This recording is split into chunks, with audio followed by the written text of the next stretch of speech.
Bienvenue sur télé et radio de vie. Je crois qu'on a un petit souci technique. C'est parfait, c'est réglé. Merci Laurent et David. Merci Eric et que Dieu se souvienne de vous.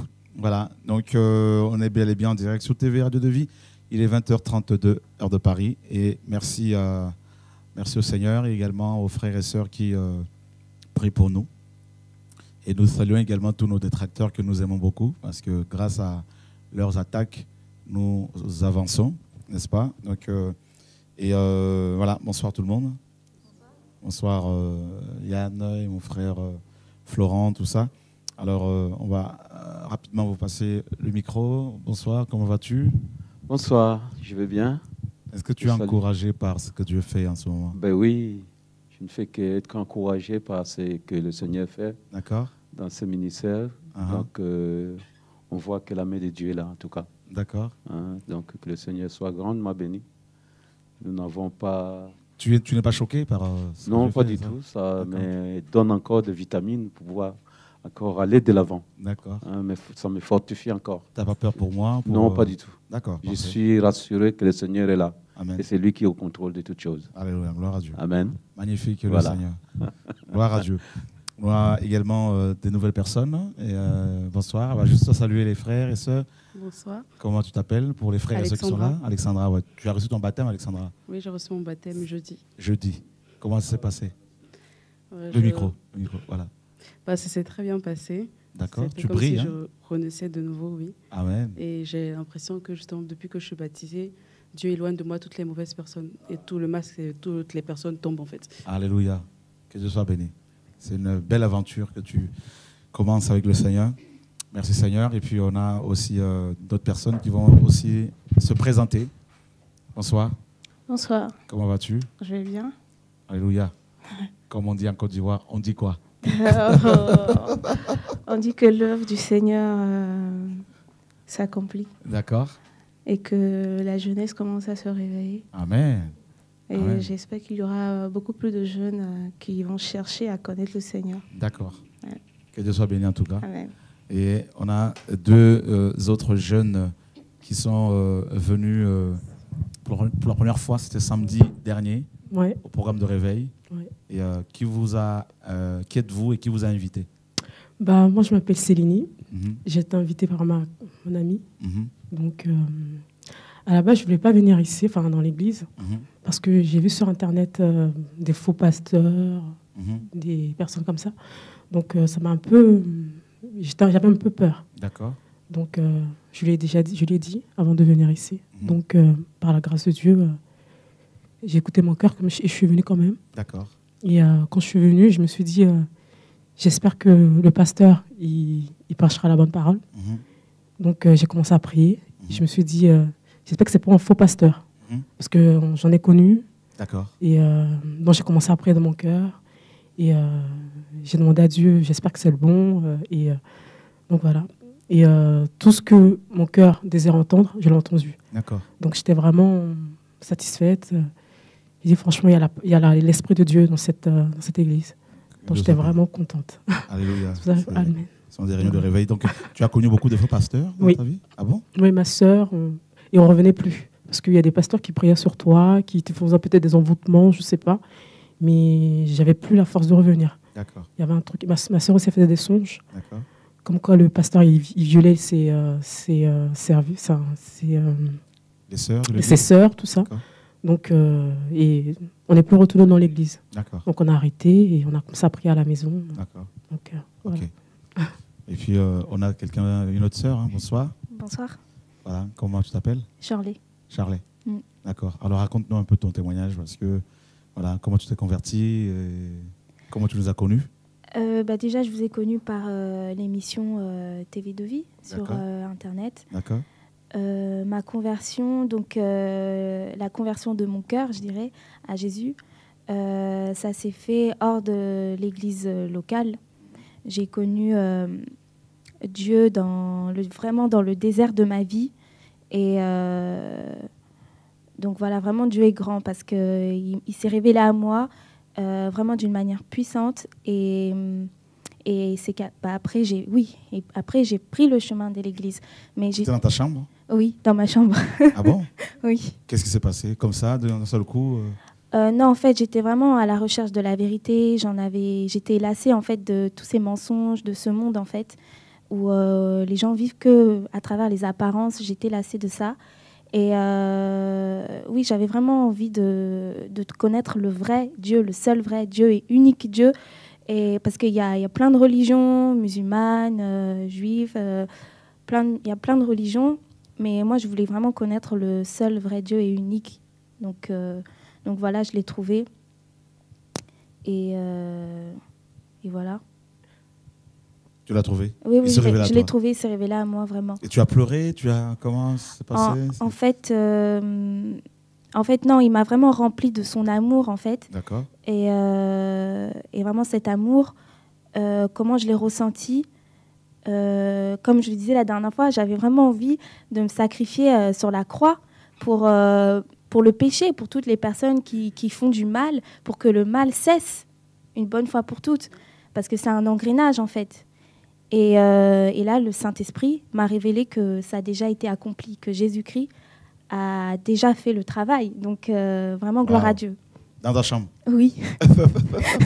Et tu étais où? En Australie? Tu étais où, en France? En Australie. J'étais en Australie, j'étais à l'étranger. Et après, quand je suis rentrée en France, j'étais une nouvelle créature. J'étais vraiment une nouvelle personne. Je revivais. C'était vraiment une seconde naissance. Et c'était véritable, c'était là. Et Dieu était en moi. Et voilà, j'ai donné ma vie comme ça à Jésus. Et voilà. Gloire à Dieu. Gloire à Dieu, depuis, tu le suis, tout ça. Et depuis, je lui fais confiance. Il est au contrôle. Il est au contrôle, de toute façon. Donc, tu es baptisé aussi, tout ça? Oui, baptisé par immersion, oui. Waouh. En tout cas, que Dieu soit béni. Amen. Béni. Et puis bon, il y a Yann aussi qui est là. Bonsoir, hein, Yann. Oh, as-tu quelque chose d'autre à rajouter, peut-être, non? Non. D'accord. Tout à l'heure, ça va peut-être venir. Voilà, ça viendra. Oui, bonsoir tout le monde. Donc ça va par la grâce de Dieu. Dieu est bon. Très très bon. Donc il y a un programme de réveil à Toulouse. Hein. Oui, à Toulouse, donc le dimanche 9 mars. D'accord. Et ça sera dans le sud de Toulouse. Donc on va avoir l'adresse bientôt là, et puis on mettra tous les éléments sur le site TV de Vie, sur l'agenda notamment. D'accord. Donc voilà, bientôt sur Toulouse, il va y avoir une journée de réveil et on vous donnera toutes les informations bientôt sur notre site, n'est-ce pas, ou nos divers sites, hein, TV de Vie, Radio de Vie, les documents, tout ça. Voilà, que Dieu soit béni. Donc nous vous avons promis de parler de la famille ce soir et voilà, donc on va rapidement prendre nos Bibles. Nous sommes dans Genèse.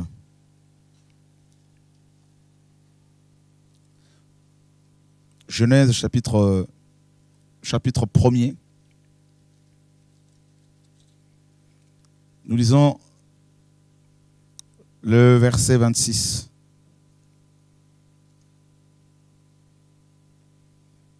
Voilà, Yann, si tu peux nous aider, merci. Ouais.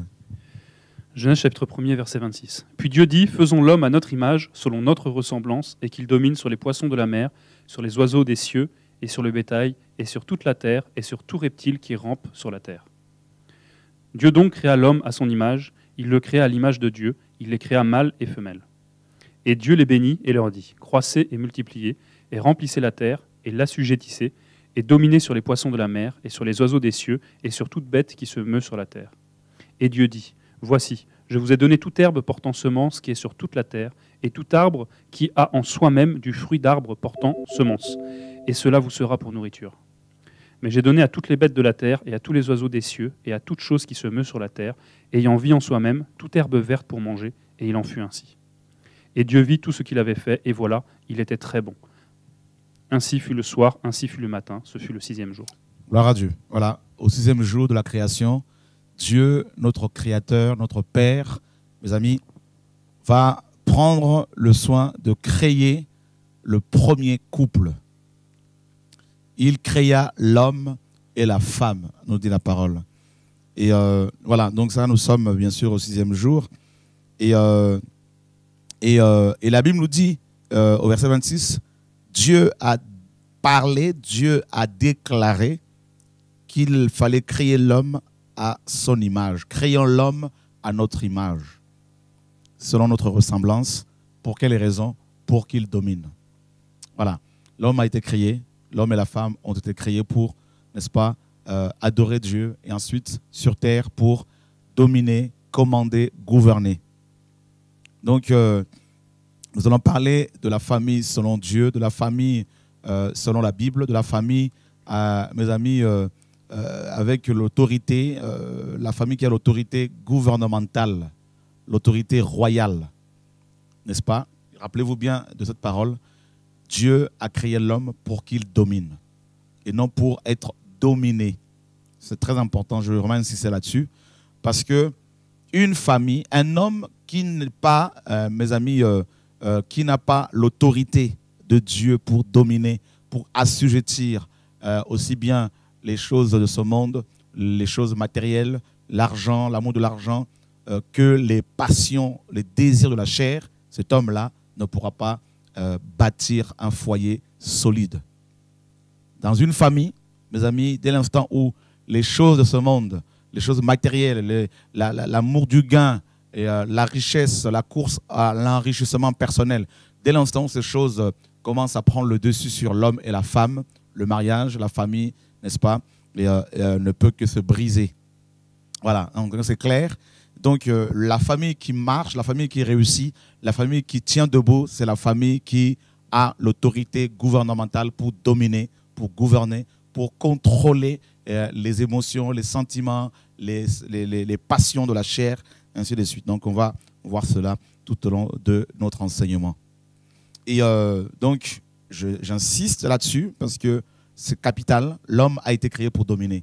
S'il y a beaucoup de mariages, beaucoup de divorces aujourd'hui, près de 100 000 divorces chaque année en France, n'est-ce pas? C'est parce que justement, ces hommes et ces femmes qui se sont aimés hier se sont laissés par la suite, au fil du temps, dominés par d'autres choses, par d'autres personnes, hein, par d'autres réalités. Et donc, du coup, le mariage ne peut que être brisé. Voilà. Donc, et Dieu nous dit la parole, et Dieu va les créer à son image, et il va leur dire, n'est-ce pas, au verset 28, et Dieu les bénit, hein, n'est-ce pas? Il les créa mâle et femelle. D'accord? Il va créer l'homme mâle et femelle. Donc, quand il a créé Adam, en lui, en Adam, il y avait la femme, bien sûr, la côte. Donc, vous voyez bien que quand Dieu créait Adam, et en même temps, il a caché la femme en lui. Et Dieu nous dit au verset 28, Dieu les bénit. Ça, c'est la deuxième, hein, la première réalité, la première vérité qu'il faut savoir par rapport au mariage, c'est que l'homme et la femme doivent avoir l'autorité de Christ pour gouverner, pour dominer. La deuxième vérité concernant le mariage selon Dieu, c'est la bénédiction du Seigneur. L'homme et la femme doivent être au bénéfice de la bénédiction de l'Éternel. D'accord? Et nous sommes dans Proverbe, rapidement, on va revenir sur Genèse 1. Nous sommes dans Proverbe, Yann, chapitre 10, verset 22. La bénédiction de l'Éternel est celle qui enrichit, et l'Éternel n'y ajoute aucun travail. Voilà, donc travail ici, en fait, c'est malheur. Hein? Voilà, donc souffrance, tout ça, douleur. Et donc, c'est la bénédiction de l'Éternel qui enrichit. D'accord? Et il ne l'a fait suivre d'aucun chagrin. Donc, ça veut dire que le mariage selon Dieu est un mariage qui doit, n'est-ce pas, être fondé sur la bénédiction de Dieu. Ça veut dire quoi concrètement? Ça veut dire que si Dieu ne bénit pas votre union, elle est, mes amis, vouée à l'échec. D'accord? Donc, un couple qui tient, une famille qui réussit est une famille, n'est-ce pas, que Dieu a bénie. Et si la bénédiction de Dieu est accordée à une femme, à un couple, à un homme, une femme, je peux vous assurer, frères et sœurs, il va y avoir un enrichissement. Je ne parle pas de l'argent monnaie. Je parle de la richesse spirituelle, la paix, parce que s'il n'y a pas, vous savez, la vraie richesse, mes amis, c'est la richesse spirituelle, on le sait. La paix, la joie, l'amour, la bonté, la patience. Alors nous avons d'abord ces deux vérités, hein, Yann. Hein. La première vérité, c'est quoi? C'est que la famille selon Dieu est une famille qui, n'est-ce pas, a reçu le mandat pour gouverner. D'accord? Donc, et c'est cela, mes amis, c'est à cela que la famille selon Dieu est appelée. Gouverner, commander, ordonner aux choses, diriger. Voyez, frères et sœurs, avec le sceptre, avec le bâton de commandement. Et la deuxième vérité par rapport au mariage, à la famille selon Dieu, hein, n'est-ce pas, la deuxième vérité à savoir, c'est la bénédiction de l'Éternel. Et on a vu dans Proverbe 10, 22, que c'est la bénédiction de l'Éternel, de Yahweh, qui enrichit. Donc un pasteur peut bénir votre couple. Si Dieu n'a pas, n'est-ce pas, adjoint sa bénédiction, ce couple ne tiendra pas. D'accord? Donc ton père, ta mère peuvent bénir, c'est bien. Mais il faut que Dieu soit au contrôle, soit à la base. D'accord? Et qu'est-ce que la bénédiction de l'Éternel par rapport à la famille? Eh bien, voilà, on va définir ce que c'est le gouvernement de l'Église, de la famille, et la bénédiction de l'Éternel. Ces deux vérités-là d'abord. Alors, définissons d'abord, mes amis, la bénédiction.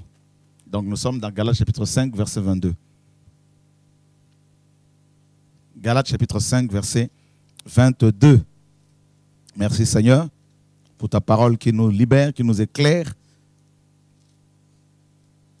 Donc, une famille bénie est une famille où vous allez, n'est-ce pas, dans laquelle il y a ces bénédictions dont il est question dans Galates 5, 22. Mais le fruit de l'esprit est la charité, la joie. On va aller pas à pas. Okay. Merci Yann, merci beaucoup pour ton soutien.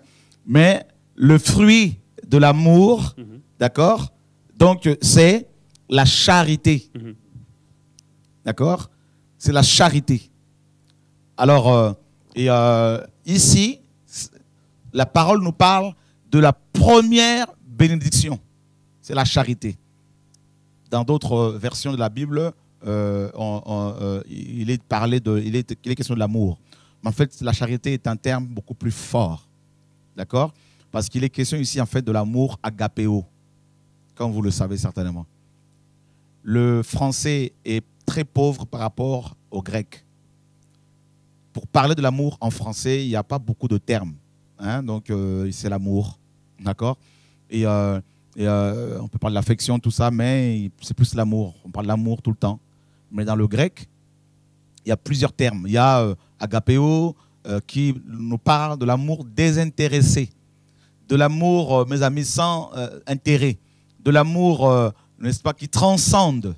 Voilà, l'amour transcendantal. L'amour qui transcende tous les problèmes, toutes les difficultés.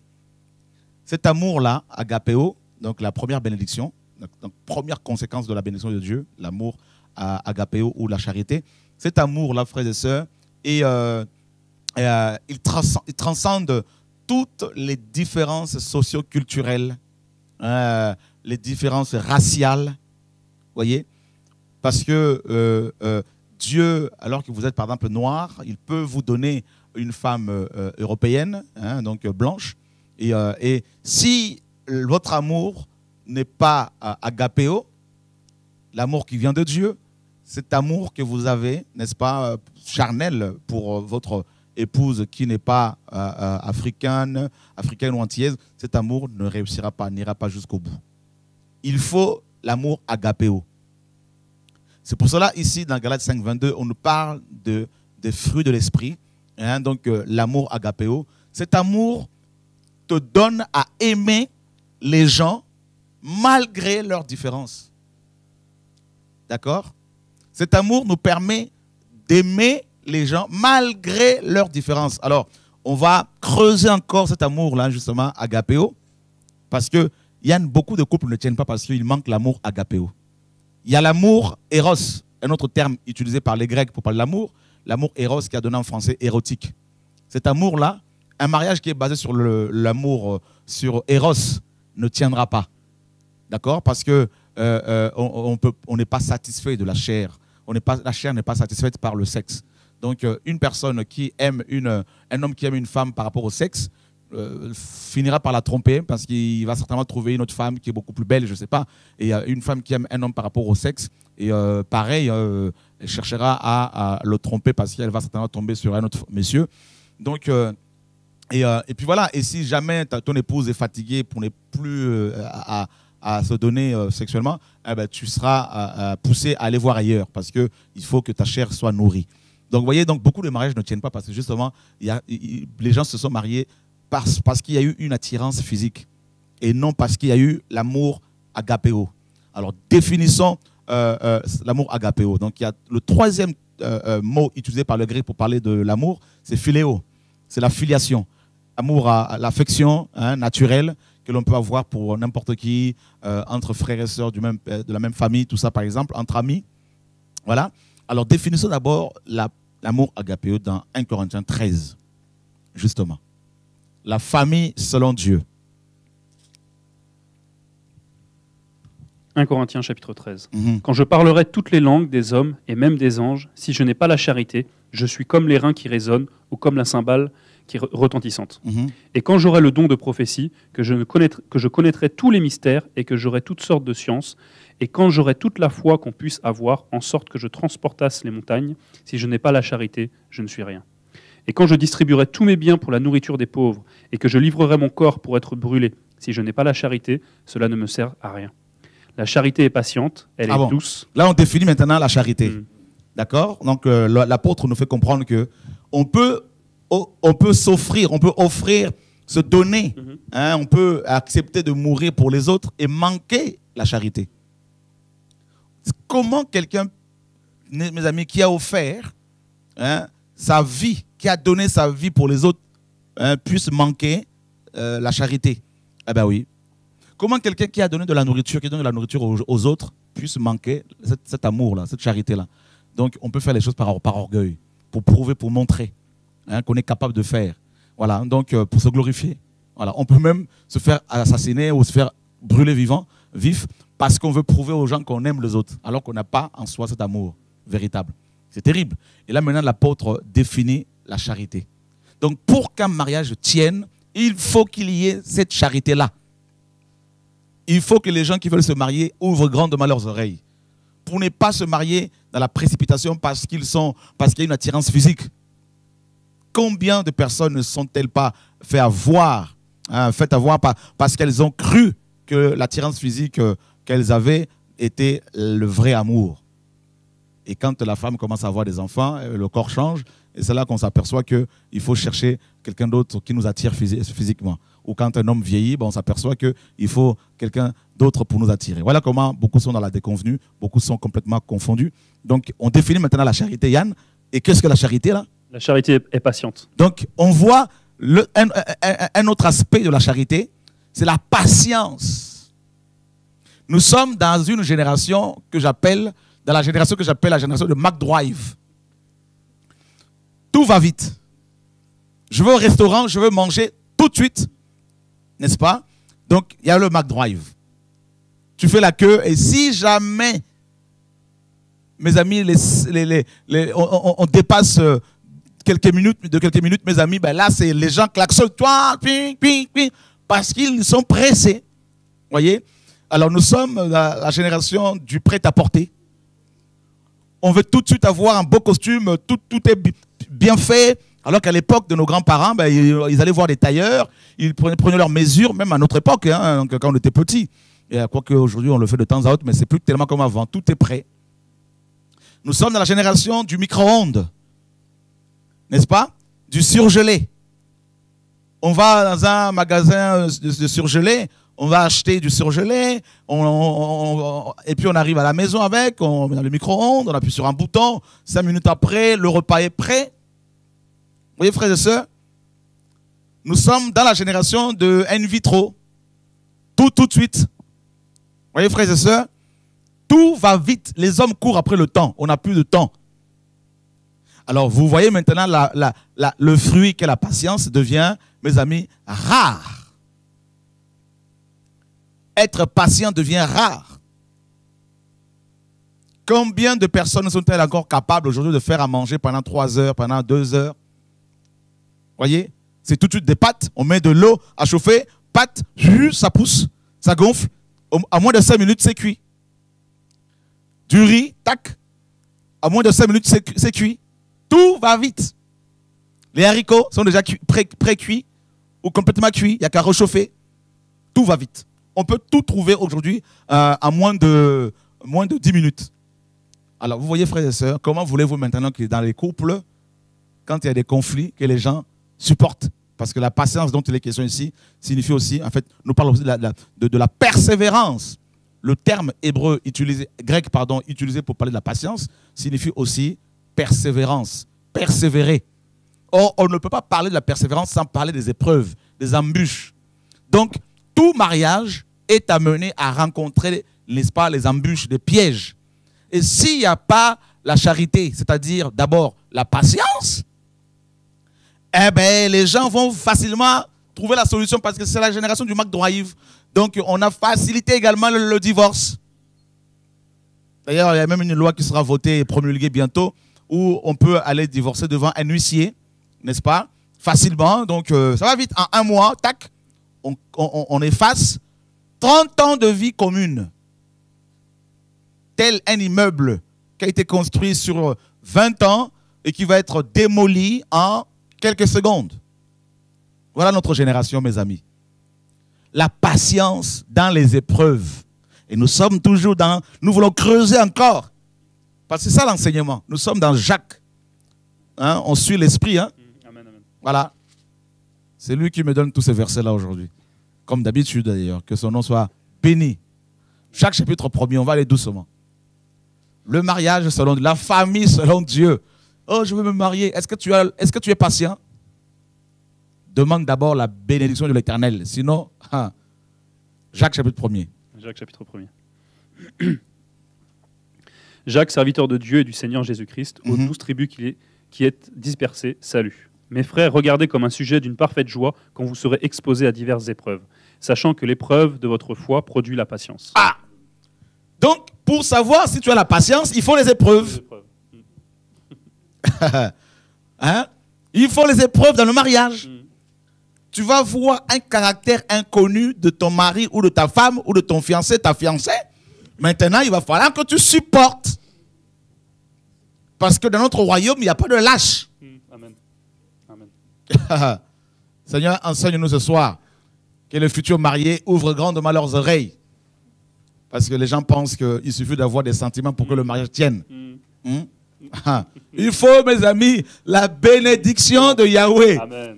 Et la bénédiction de Yahweh nous dit ici, mes amis, c'est Galates 5, 22. Et on définit maintenant Galates 5, 22. On nous parle d'abord de la charité. Et la charité, on nous dit, dans la charité, il y a l'amour, il y a la patience. La persévérance par rapport aux épreuves. On continue dans Jacques là-bas, mes amis. Mes frères, regardez comme un sujet d'une parfaite joie quand vous serez exposés à diverses épreuves, sachant que l'épreuve de votre foi produit la patience. Mais il faut que la patience ait une œuvre parfaite, afin que vous soyez parfaits et accomplis, de sorte que rien ne vous manque. Ah! Donc la patience doit être, mes amis, doit être au centre de la famille, parce que grâce à ce fruit, nous tendons vers la perfection. D'accord? La perfection ici, le terme utilisé pour parler de la perfection nous parle aussi de l'accomplissement, de la maturité. Voyez? Ne plus se comporter, quand on est dans la maturité, on ne se comporte plus comme des petits-enfants, comme des bébés. Voilà. On ne va pas s'arrêter sur les petits bobos, sur les petites... voilà. C'est fini ça, on devient adulte. On ne va pas bouder pour des petites choses, tout ça, et bouder dans le couple, garder haine, colère pendant plusieurs jours. Ça, ce n'est pas être chrétien. Voilà. C'est pour cela, il faut, mes amis, il faut la Yahweh. On continue, mes amis, là, on continue. Si quelqu'un de vous manque de sagesse, qu'il la demande à Dieu, qu'il la donne à tous libéralement, et qu'il ne la reproche point, et elle lui sera donnée. Mais qu'il la demande avec foi, ne doutant nullement, car celui qui doute est semblable au flot de la mer, agité du vent et jeté çà et là. Or, qu'un tel homme ne s'attende point de recevoir aucune chose du Seigneur. Ok, frère, la patience, la charité, hein, la charité est patient. Ça veut dire que tu dois accepter tu dois être patient, même si ton mari ou ta femme, ou je ne sais pas, ta fiancée, ton fiancé, n'est pas encore à ton niveau. N'a pas la même compréhension que toi. N'a pas la même approche par rapport à la vie, par rapport aux choses de la vie que toi. Il faut la patience. Parce que le manque de patience pousse les gens à la solution, à la facilité. C'est-à-dire le divorce. Et quand c'est comme ça, on peut divorcer 5 fois et marier 5 fois. Et puis on finit par être aigri et rester célibataire. Voilà. La patience. Comme une femme quand elle est enceinte.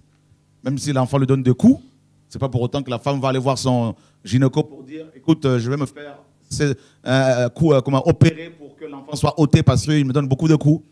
Même si l'enfant donne des coups, même si l'enfant donne des coups de pied, des coups de poing, même si l'enfant, mes amis, fait de la boxe dans le ventre, même si l'enfant, mes amis, alléluia, même si la femme a même si ses jambes sont enflées, gonflées, même si elle a de la nausée, mais elle va quand même supporter jusqu'à l'accouchement. Donc pour avoir une belle image de la patience, regardez les femmes enceintes. De la conception à l'accouchement. Il y a 9 mois de patience. 9 mois de galère. Voyez, frère? Et c'est ça, la vraie image de la patience. Il faut patienter. Hein? Moindre bobo, oh, je veux divorcer. Voilà, les chrétiens qui parlent comme ça, ils ne sont pas chrétiens, ils sont païens. Vous allez me dire, mais qu'est-ce que nous raconte ce monsieur? C'est la parole qui le dit. Dieu est la répudiation, nous dit la parole. D'accord? Donc, la patience, donc on a compris un peu la patience, hein, la persévérance. Hein. Donc, deuxième fruit donc il y a l'amour. L'amour est patient. Et l'amour est quoi? Donc, mais le fruit de l'esprit, Galates 5:22. Non, 1 Corinthiens 13. Voilà, là on définit toujours la charité. Hein. La charité est patiente. Voilà. L'amour est patient, la charité est patiente. La charité, donc au verset 4, 1 Corinthiens 13:4, la charité est patiente, elle est douce. Elle est douce. Il y a des femmes qui sont terribles. Ah ben, aujourd'hui, si beaucoup de mariages ne tiennent pas, c'est parce que certaines femmes chrétiennes, elles sont brutales. Hein? L'homme dit un mot, une parole, elles en sont à 100.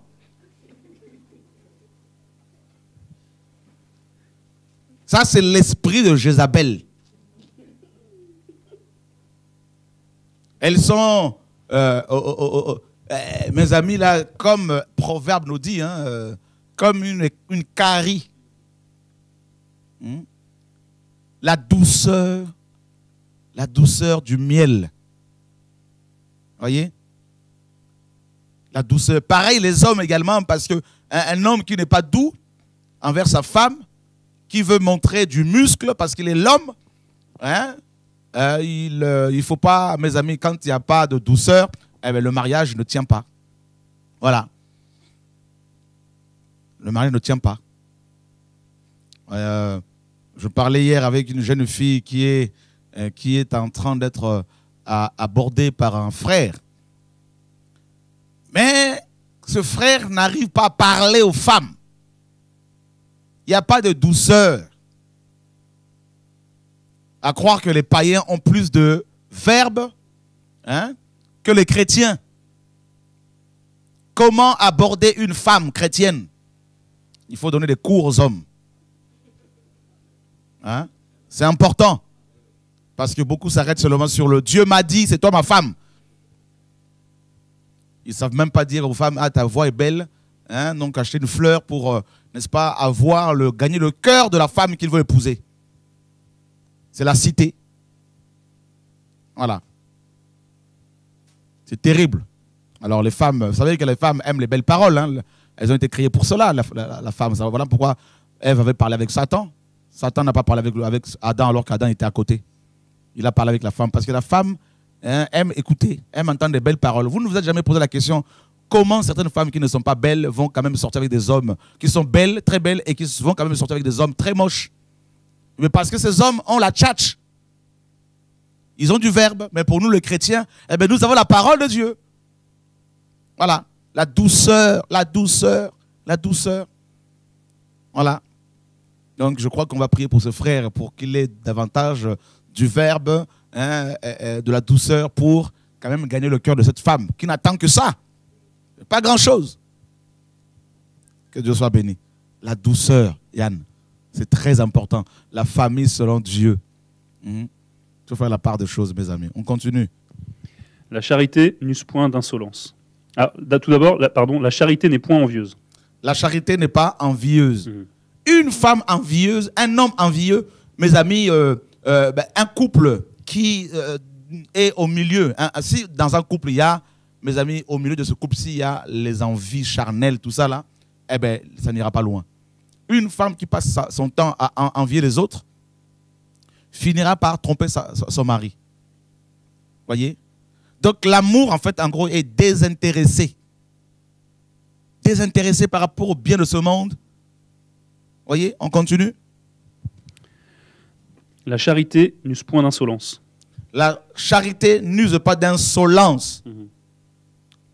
La femme doit soigner son langage. L'homme également doit soigner son langage.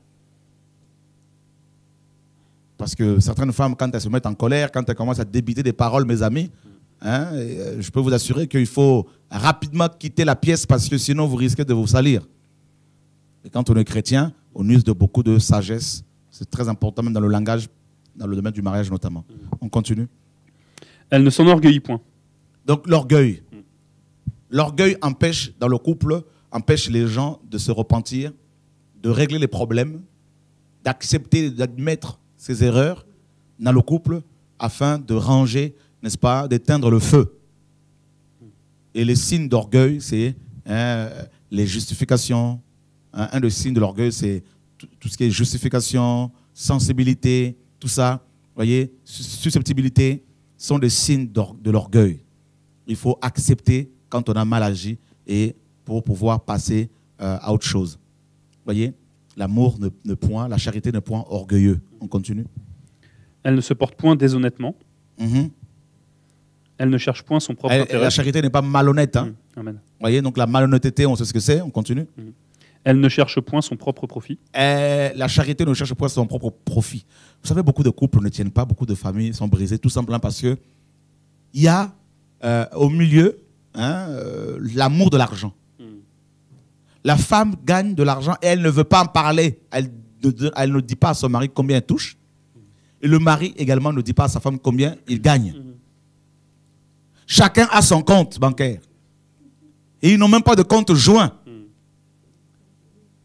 Combien de couples, même chez les chrétiens, mes amis, ne sont-ils pas brisés, n'ont-ils pas de conflits, de problèmes à cause de l'argent? Oh, que Dieu nous aide. L'amour de l'argent. Chrétiens, ayez des comptes joints. Surtout dans le milieu des couples africains, chaque conjoint a son compte, parce que chacun envoie de l'argent à sa famille, au pays, sans en parler à l'autre. Il y a beaucoup de... Oh Seigneur, aide-nous. Oh Dieu, aide-nous. Vous voyez, hein, c'est des choses que vous connaissez, hein, parce que quand je vois vos sourires là, c'est que ça parle. Dieu, aide-nous. Chacun cherche son intérêt. Vous voyez? Ah, c'est mon argent. Tu as pris mon argent. Hein? C'est ma carte bancaire. C'est mon chéquier. Un couple qui parle comme ça. Vous voyez? C'est quand même terrible, mes amis. La famille selon Dieu. L'homme quittera son père et sa mère. Il s'attachera à sa banque. Hein? L'homme quittera son père et sa mère. Il s'attachera à sa mère. Non. L'homme quittera son père et sa mère, il s'attachera à sa femme. Et les deux deviendront une seule chair. On n'a pas dit, mes amis, que l'homme va s'attacher à ses affaires, la femme aussi à ses affaires, l'homme à sa carrière, la femme à sa carrière. Combien de couples ne sont-ils pas brisés à cause, mes amis, des carrières? Oh, ma carrière, tout ça. Là. Alors que les enfants sont au milieu. C'est grave. Donc on a vu, frères et sœurs, on voit que, nous voyons ce soir que la famille selon Dieu, n'est-ce pas, selon la Bible, est celle qui, mes amis, a reçu de Dieu le mandat pour gouverner, car l'homme, Adam et Ève notamment, avaient été créés pour gouverner. Et la famille selon Dieu est celle, mes amis, que Dieu a bénie. Et l'Éternel les bénit, nous dit Genèse 1, 28. Vous voyez, frères et sœurs, et cette bénédiction s'est traduite par les fruits de l'Esprit. Cette bénédiction qui nous enrichit en fruits de l'Esprit. Et on a vu l'amour, la charité, qui est, mes amis, transcendantale, qui n'est pas limitée dans l'espace, par l'espace, dans le temps et par le temps. Cet amour divin nous donne, mes amis, à mourir pour l'autre, car le Seigneur a dit, l'amour consiste à mourir, à donner sa vie pour l'autre.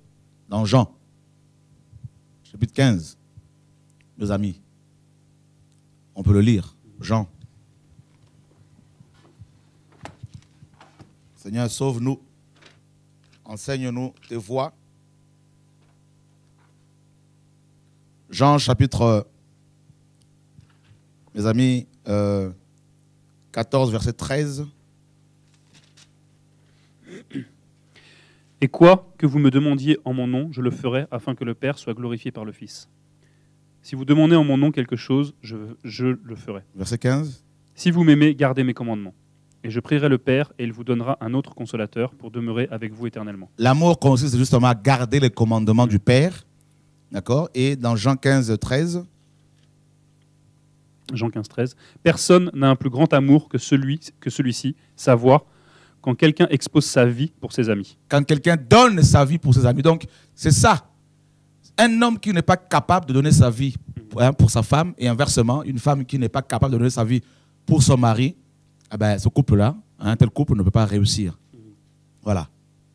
Et le mariage ou la famille selon Dieu. Et on apprend dans Genèse 1 que Dieu a créé un homme et une femme. Voilà le fondement de la famille selon Dieu.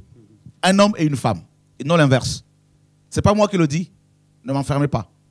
Ne m'emprisonnez pas. C'est ce livre-là. Si vous voulez m'enfermer, commencez par enfermer ce livre. Voyez? Moi, Dieu me dit ici que Dieu a créé un homme et une femme. Le modèle de la famille selon Dieu. Et on n'a pas parlé des bébés. Adam a été créé parfait. Donc, l'homme qui veut se marier doit être parfait en Christ. S'il n'est pas encore assez formé, même si c'est un homme physiquement bien bâti, mais s'il n'est pas bâti spirituellement, c'est qu'il n'est pas encore homme. C'est un bébé. C'est un immature. Il ne saura pas prendre soin d'une femme.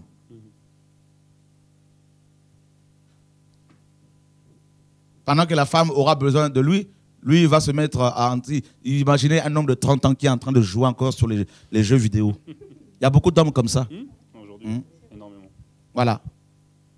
Ce ne sont pas des hommes. Ce sont des gamins. Voilà. C'est terrible. Hein? C'est pour cela, à l'âge égal, la femme est plus mature en général que l'homme. C'est pour cela que beaucoup de femmes demandent les hommes, cherchent des hommes beaucoup plus âgés. C'est pour cela, mes amis, on voit Adam ici. Adam, s'il a épousé Ève, c'est parce qu'il était homme. Quand la Bible dit que Dieu créa l'homme à son image, ça veut dire l'image de Dieu, c'est Yeshua, n'est-ce pas, le Fils de Dieu, l'homme accompli, l'homme parfait. Et demain, nous vous parlerons de cela. Là. Il y a un enseignement demain, là, mes amis, préparez-vous.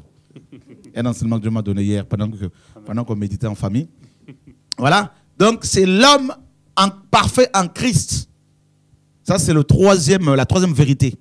La première vérité, c'est la famille qui reçoit l'autorité pour gouverner. La deuxième vérité, c'est la charité qui doit être au milieu du mariage, de la famille. La troisième vérité, l'homme doit être accompli. Nous sommes dans Luc chapitre 6.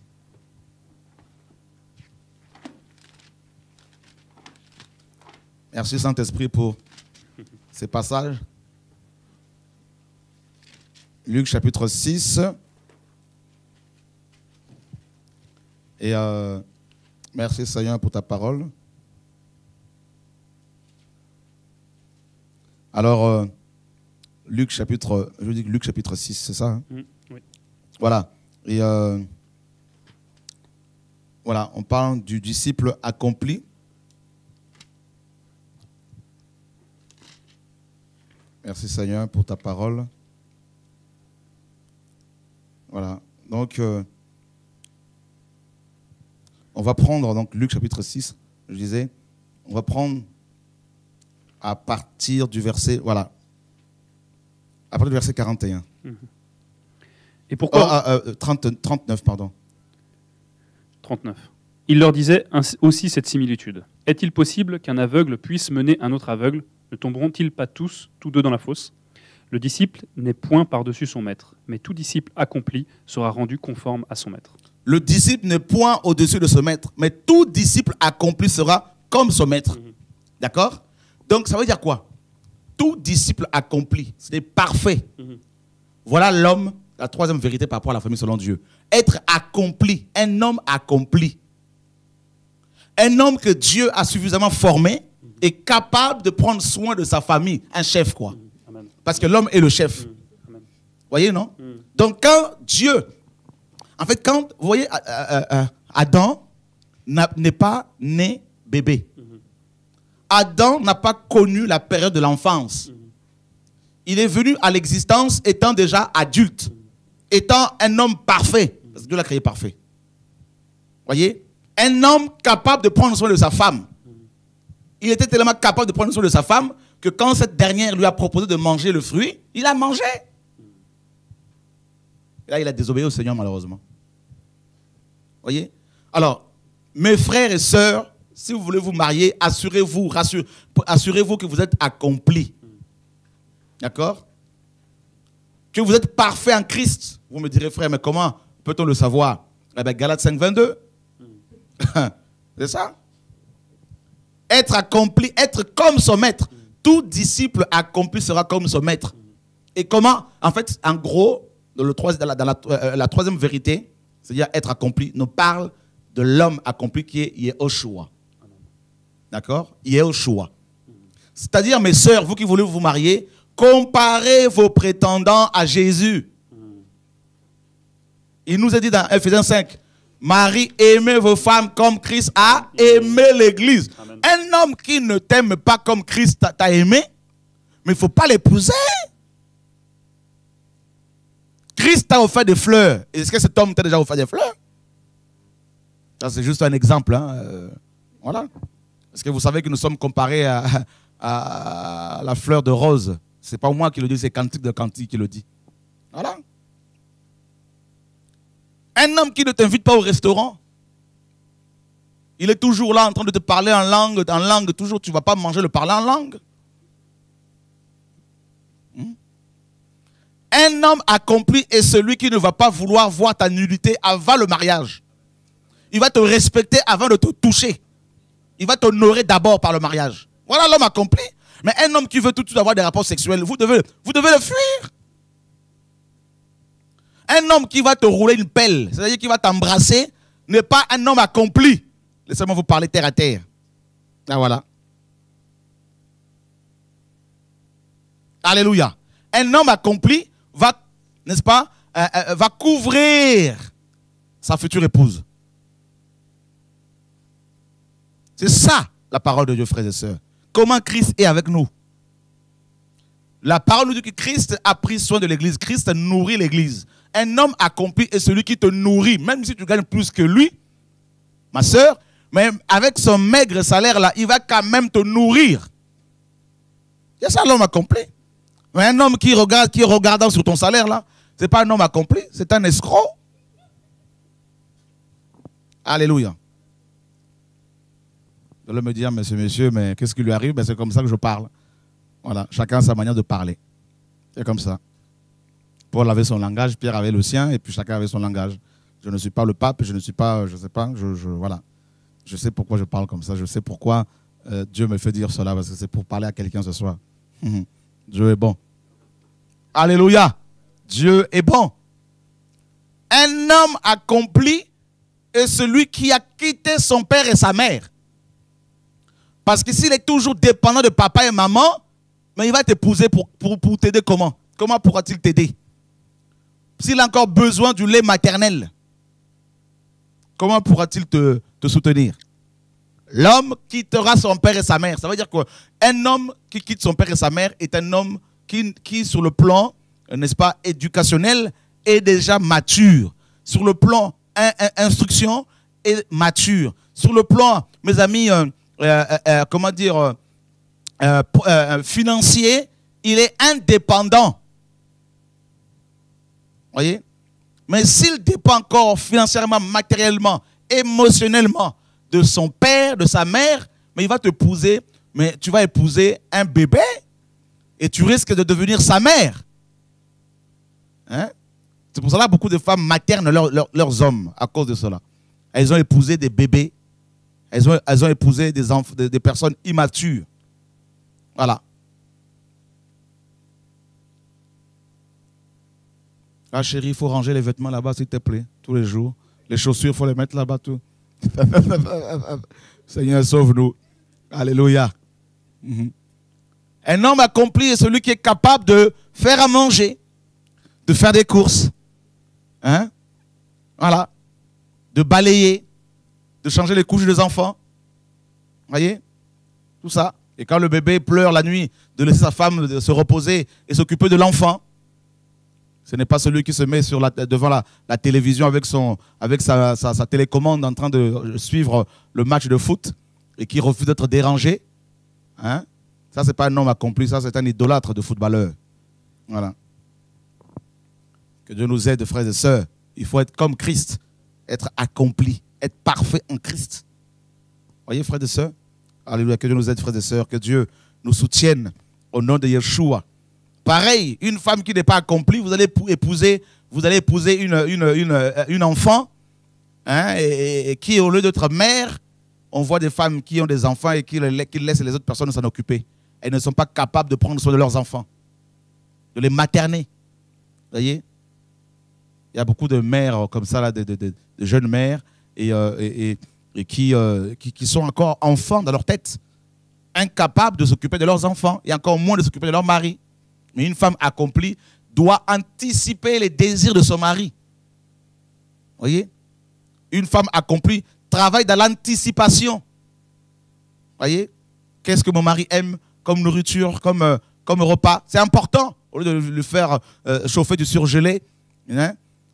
Il y a beaucoup de jeunes filles qui ne savent faire que des pâtes et du riz.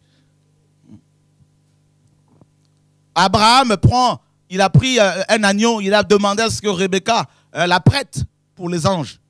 Frère, c'est dans la Bible. Je sais que les hommes peuvent aussi faire à manger, mais la femme a quand même un don particulier de la part du Seigneur. Que Dieu soit béni. Je ne suis pas misogyne, je ne suis pas macho, mais je veux simplement être biblique. Frères et sœurs, c'est important. Il faut apprendre à nos jeunes sœurs à faire à manger. C'est important parce que beaucoup de jeunes femmes d'aujourd'hui ne savent pas. Beaucoup parmi les jeunes femmes d'aujourd'hui ne savent même pas faire à manger. Quand on leur pose la question, savez-vous faire à manger? Non, que des pâtes, que du riz, que de sandwich. Ça, ce n'est pas, mes amis, un bon repas. Voilà. J'espère que les sœurs qui sont sur le plateau ce soir savent faire à manger quand même. Et si ce n'est pas le cas, il ne faut pas avoir honte de le dire. Et on pourra vous aider, il n'y a pas de problème. Alléluia. Gloire à Dieu. Dieu est bon. Amen. Alléluia. Gloire à Dieu. Que Dieu soit béni. Je me rappelle comment ma maman faisait à manger. C'était délicieux. Hein? Merci Seigneur. Et vous inquiétez pas, je suis bien nourri. Il n'y a pas de problème. Dieu est grand. Yann, j'espère que tu es bien nourri aussi. Hein? Alléluia. Très bien nourri. C'est une grâce. Hein? Amen. Un homme qui n'est pas nourri correctement, il va se nourrir ailleurs. C'est ça le problème. Quand un homme commence à aller manger au McDo tous les soirs, vous pouvez être sûr que la famille ne va pas tenir. Une femme, la parole nous dit que la femme doit s'occuper. On va voir que c'est biblique ce que je vous dis, la Tite chapitre 2. Je dis, mais le frère, qu'est-ce qu'il nous raconte? On doit être équilibré, frères et sœurs. Nous voulons des mariages, des familles solides. Il n'y a pas de divorce dans notre royaume. Amen. Tite chapitre 2, à partir du verset 2. Que les vieillards soient sobres, graves, prudents, saints en la foi, en la charité, en la patience. De même, Que les femmes âgées règlent leur extérieur d'une manière convenable à la sainteté, qu'elles ne soient ni médisantes, ni sujettes à beaucoup de vin, mais qu'elles enseignent de bonnes choses, afin qu'elles instruisent les jeunes femmes à être modestes, à aimer leur mari, à aimer leurs enfants, à être sages, pures, gardant la maison, bonnes, soumises à leur mari, afin que la parole de Dieu ne soit point blasphémée. Gardant quoi? Leur maison, c'est ça, non? Gardant leur maison. Gardant leur maison. Donc les femmes sont les gardiennes de leur maison. Mais une femme qui n'est pas accomplie ne pourra pas garder sa maison, c'est-à-dire s'occuper des soins domestiques. C'est important. Comme beaucoup de femmes aujourd'hui ont des diplômes Bac plus 10. Une femme qui a Bac plus 10, mes amis, eh ben, Bac plus 10 dans la tête, mais Bac moins 10, mes amis, dans le cœur et en cuisine. Et le problème est là souvent. Là. Et vraiment, j'espère que les sœurs... je vais vous poser une question quand même. Est-ce que vous savez faire à manger quand même au moins? Oui. C'est vrai? Oui. Moi, je pense que ça dépend aussi de l'éducation que nos mères donnent effectivement à nos sœurs. Donc, ce sont les mamans qui doivent éduquer les filles et leur apprendre comment être des mères et des épouses. Oui, parce que la nouvelle génération a des, on va dire, des passions autres, surtout les filles, que la cuisine. Donc, tout dépend de l'éducation que la mère offre à sa fille. D'accord. Moi, je me souviens que moi, je n'ai pas grandi avec ma mère, j'ai grandi avec ma tante. Et elle était très souvent en voyage et c'est moi qui m'occupais de la famille, de mes petites sœurs et de mon père. Du coup, quand tu commences à bas âge à apprendre à cuisiner, ça devient tellement plus facile. Moi, je connais des filles qui savent pas cuisiner et franchement, c'est triste. D'accord. Je trouve que c'est pas être une femme, c'est être une fillette. C'est ça. Voilà. Que Dieu soit béni. Donc, as-tu quelque chose à dire? Non? Ok. Yann, non? Moi, ça va, tout va bien. Je fais à manger, ma femme fait à manger, que Dieu soit béni. C'est une grâce, hein? Une grâce. Alléluia. Gloire à Dieu, gloire à Dieu. Donc, on apprend ici que les femmes doivent avoir aussi l'extérieur qui convient, donc à la sainteté. Donc, une femme accomplie ne va pas, mes amis, mettre un jean serré, on voit ses derrière, excusez-moi du terme, on voit son postérieur. Donc, c'est une femme qui se couvre, donc on ne voit pas son postérieur, tout ça. Elle est couverte, elle n'est pas là pour, elle n'est pas insolente, même sur le plan vulgaire, sur le plan même vestimentaire. Elle est sage, elle est douce, elle est habillée décemment. Donc, quand on la voit, on voit une décence, mes amis, quand même à la gloire de Dieu. D'accord? Quand on voit souvent ces femmes qui mettent de leggings, tout ça, des jeans serrés, et les hauts, au lieu de mettre des hauts qui soient suffisamment longs pour couvrir leur postérieur, tout ça, ben, malheureusement, on voit ces femmes qui font exprès elles sont pratiquement nues. Eh bien, frère, une telle femme, je vous assure, va attiser, n'est-ce pas, et, attiser la convoitise, susciter la convoitise dans les cœurs des hommes. Donc, se faire désirer, elle va être violente, elle va être agressive. Voilà, donc... et ça, c'est pas correct. C'est une femme qui va briser des foyers. Donc, une femme accomplie est une femme pieuse, est une femme qui a une tenue, qui tient sa maison, qui est habillée décemment et qui honore le Seigneur par sa manière de parler, sa manière de s'habiller, sa manière d'éduquer sa famille, de s'occuper de son mari. Vous voyez, frères et sœurs, elle fait attention à tout ce qu'elle fait, à sa tenue, surtout la tenue, parce que nous sommes dans une génération, mes amis, où, comme je vous l'ai dit, les filles sont de plus en plus nues. Il y a 20 ans, ici en Europe, je vous assure, il y a 20 ans, les femmes étaient habillées décemment. Il y a 25 ans, tout ça là. Et aujourd'hui, mes amis, beaucoup de filles, beaucoup de femmes sont elles sont habillées plus sexy que les prostituées. Et il y a des prostituées qui sont habillées décemment, plus proprement que certaines femmes, Yann. On se demande, mais qui se prostitue entre les deux? Les prostituées professionnelles et des femmes soi-disant mariées ou célibataires. Voilà, frère, c'est la confusion. C'est la confusion. Les apôtres ont mis l'accent sur la tenue vestimentaire de femmes. C'est important. Important. Alléluia. Gloire à Dieu. Gloire à Dieu. Parce que pendant l'été, beaucoup de frères n'osent plus sortir. Ils sont comme en prison et agressés comme pas possible. Et un homme accompli aussi ne va pas mettre... Moi, je vois des hommes qui mettent des hauts serrés alors qu'ils ont aussi beaucoup de ventre. Donc, on se dit, mais ils n'ont même pas honte de montrer leur ventre à tout le monde. Au lieu de se couvrir aussi, là. Mes amis, il faut se couvrir. C'est ça la sainteté aussi. Hein? Alléluia.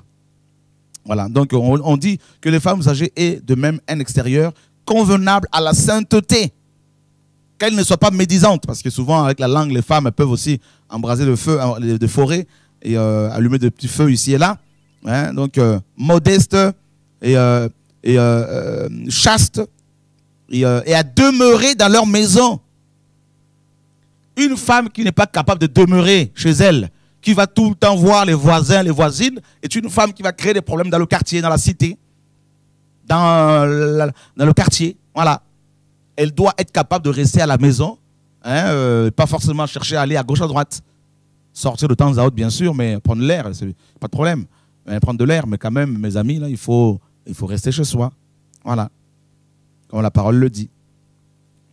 Alors, la famille selon Dieu, comme on l'a vu, c'est une famille à qui Dieu a donné le gouvernement, l'autorité pour gouverner.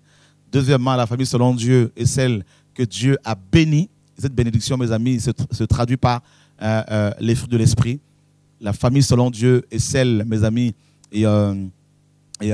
celle, mes amis, la famille selon Dieu est celle que Dieu a établie également, n'est-ce pas, dans son royaume.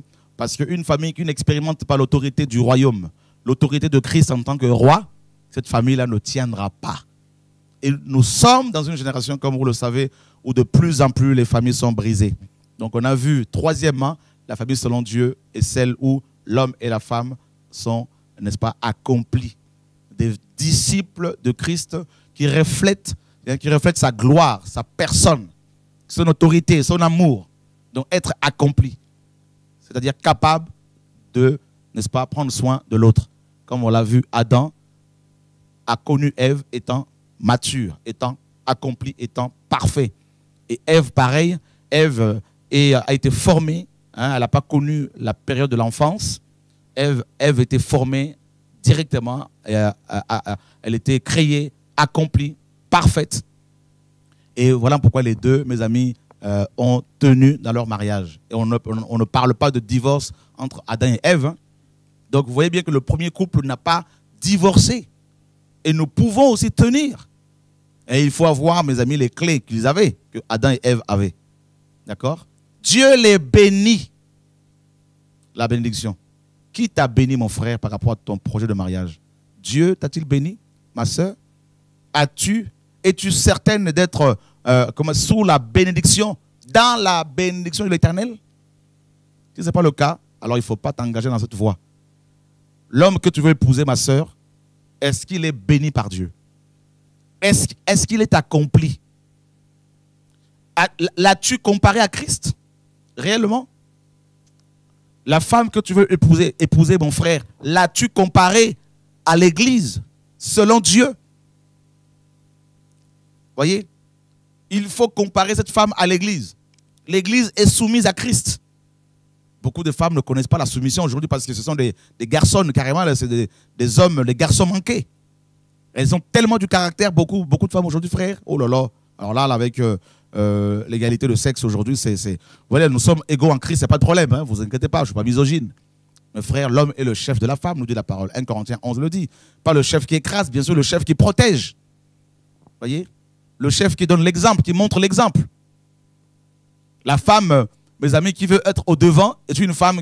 Il y a beaucoup d'hommes comme ça. La femme est devant, l'homme est derrière. Et là, c'est fini, le mariage ne va pas tenir. Là c'est clair.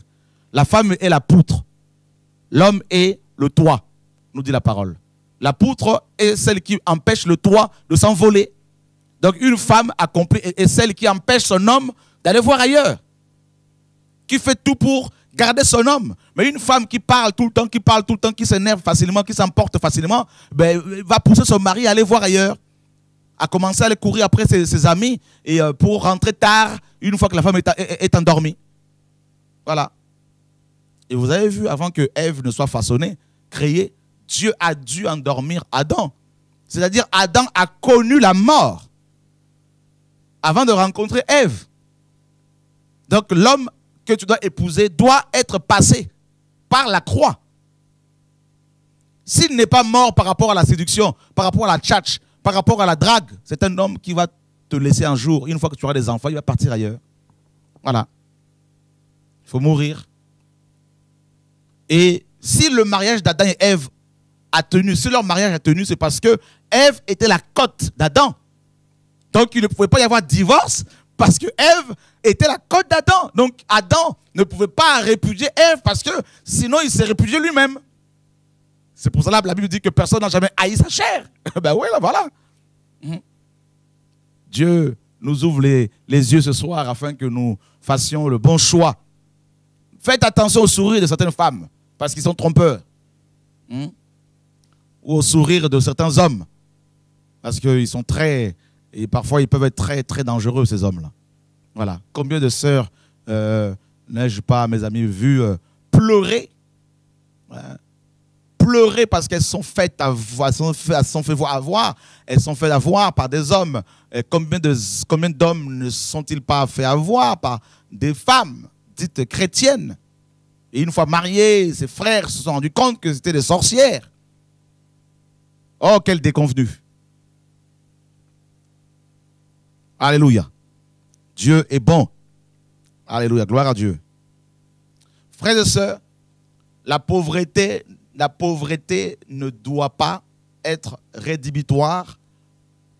La pauvreté n'est pas rédhibitoire à la réussite d'un mariage ou du mariage selon Dieu. Qu'est-ce que j'entends par là? Je veux dire, ce n'est pas parce qu'un homme est pauvre en billets de banque que ton mariage ne réussira pas. Parce que beaucoup de femmes vont épouser des hommes riches parce qu'elles pensent que c'est une garantie. Et par la suite, elles se rendent compte que, elles ont tout sauf l'amour, l'attention de leur mari. Vous voyez, frère? Donc, ne pensez pas que la pauvreté est rédhibitoire à la réussite d'un mariage selon Dieu. Bien au contraire, mes amis, si Dieu est dans l'affaire, bien qu'étant pauvre, vous pouvez être heureux. Car si vous avez le vêtement et la nourriture, nous dit la parole, cela vous suffit largement. Que Dieu nous garde, que Dieu nous aide, frères et sœurs. Notre génération est celle qui compte le plus de divorcés. Mes amis, c'est grave. Les gens se marient, 3 mois après, ils divorcent. Voyez, et beaucoup ne veulent pas se marier parce qu'ils se disent on ne veut pas être embarrassé par toutes les, n'est-ce pas, démarches à entreprendre si jamais un jour nous sommes mariés et qu'il faut divorcer par la suite. Alors ils préfèrent vivre dans le péché. Voilà.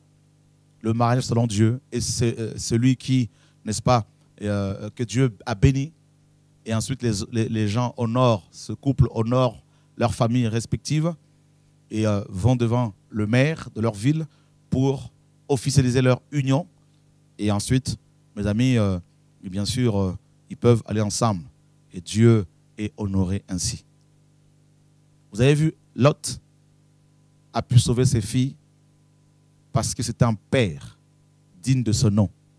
Vous avez vu Noé avant Lot, bien avant Lot, qui a construit l'arche avec sa femme, ses fils et ses belles-filles parce que Lot avait la notion de la famille. Il a pris soin de sa famille.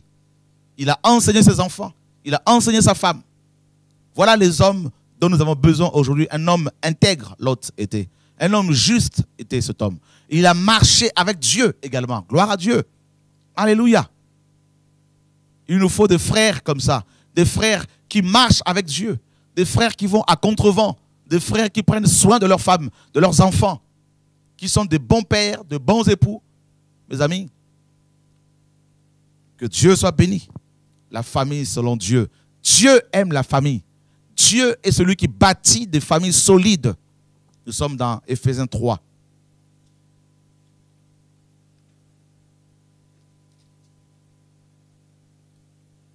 Verset 13. C'est pourquoi je vous prie de ne vous point relâcher à cause de mes afflictions, que je souffre pour l'amour de vous, ce qui est votre gloire.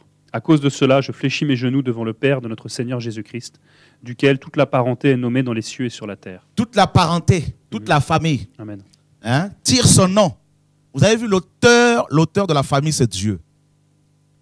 Dieu est l'auteur de la famille. Il aime la famille. Il aime la famille, notre Père Céleste. En fait, quand il voit une famille prier, le Père est honoré. Parce qu'il a dit qu'il n'est pas bon que l'homme soit seul. Il le sait.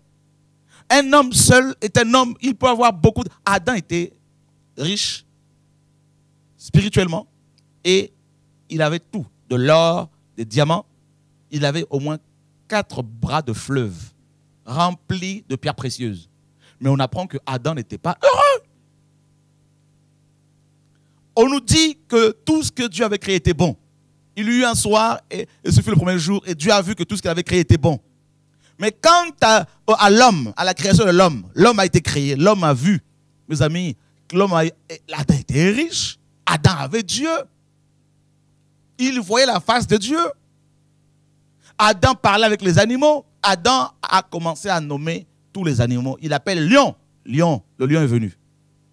Et il a vu à côté du lion, il y avait une femelle. Lion, lionne. Le couple est passé. Lui, il était là en train de nommer, de donner de noms aux animaux. Il appelle monsieur le chat. Monsieur le chat se présente. Mais il n'était pas seul avec madame la chatte à côté. Et tous les animaux se sont présentés avec leurs épouses, leurs femelles. Et quand il a fini de faire ce travail, Adam a regardé à gauche, à droite, devant, derrière, au-dessus, en dessous. Il était seul. Et Dieu, le Père, a regardé cela. Il se dit, il n'est pas bon que l'homme soit seul. Je lui ferai une aide. La femme est une aide. Hein? Donc, l'homme, quelle que soit sa richesse là, il a besoin d'être aidé. Les grands dictateurs là, ils peuvent être des grands dictateurs, des méchants, mais ils sont gérés par leurs femmes. Oh, on peut acclamer Dieu pour la femme, frère.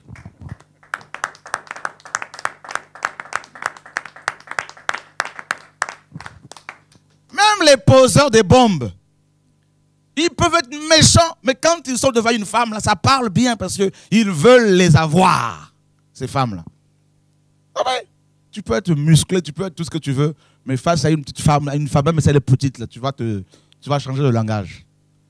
Tu vas chercher à trouver des mots adéquats pour pouvoir gagner son cœur.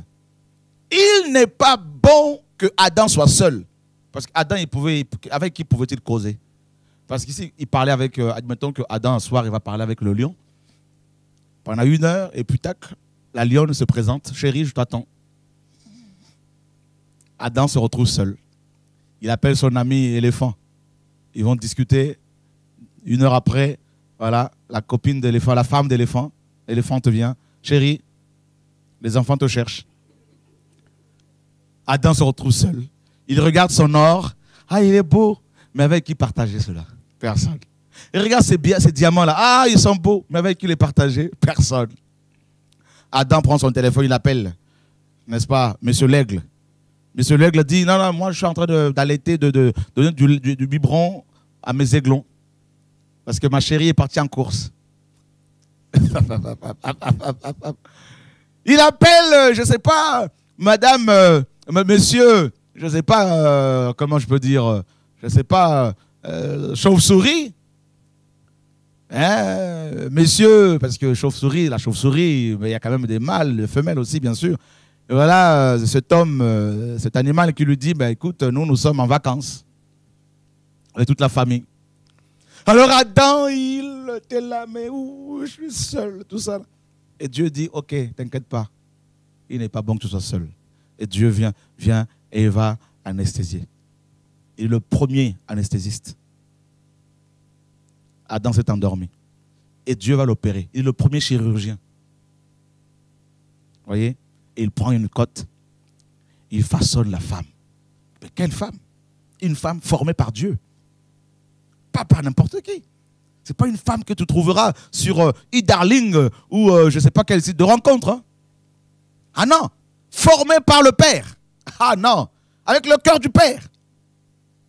Et ensuite, Dieu l'amène vers Adam. Je suis convaincu que Adam a dû se réveiller par le parfum que Ève dégageait. Ça, c'est moi. Quelle odeur! Oh, quelle voix! Oh, quel habillement!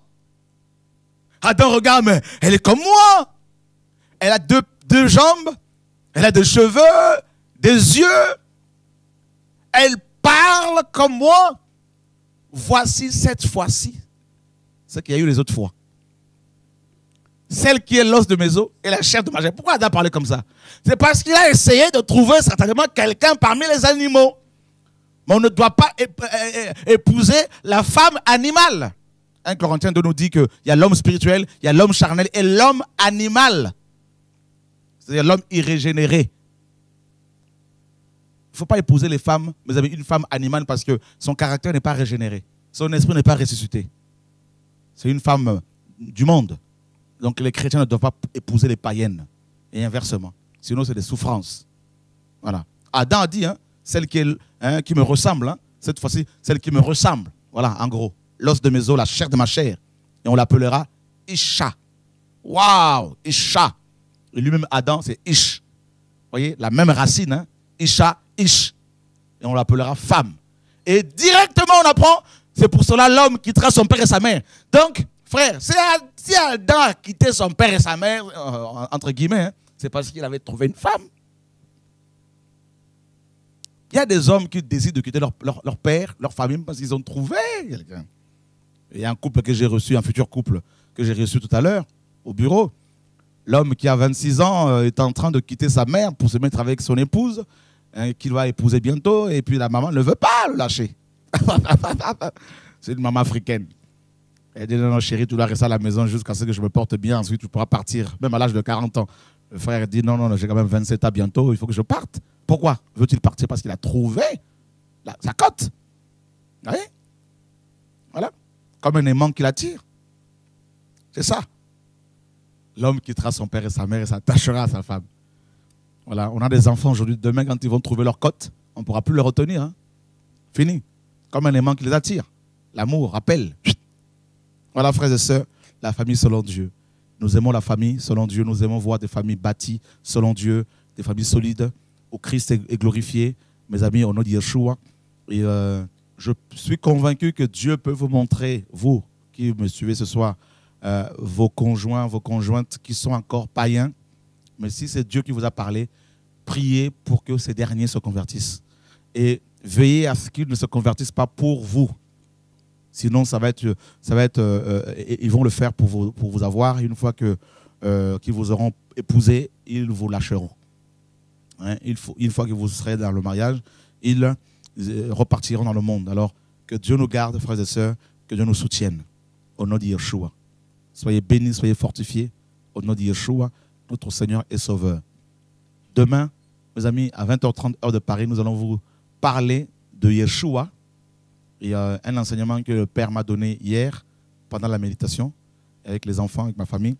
Et je crois que cet enseignement de demain va aussi beaucoup vous encourager. Donc ce soir, nous nous arrêtons là. Hein, donc je pense que cette exhortation vous a encouragé. Que Dieu vous soutienne au nom de Yeshua. À demain. Au revoir.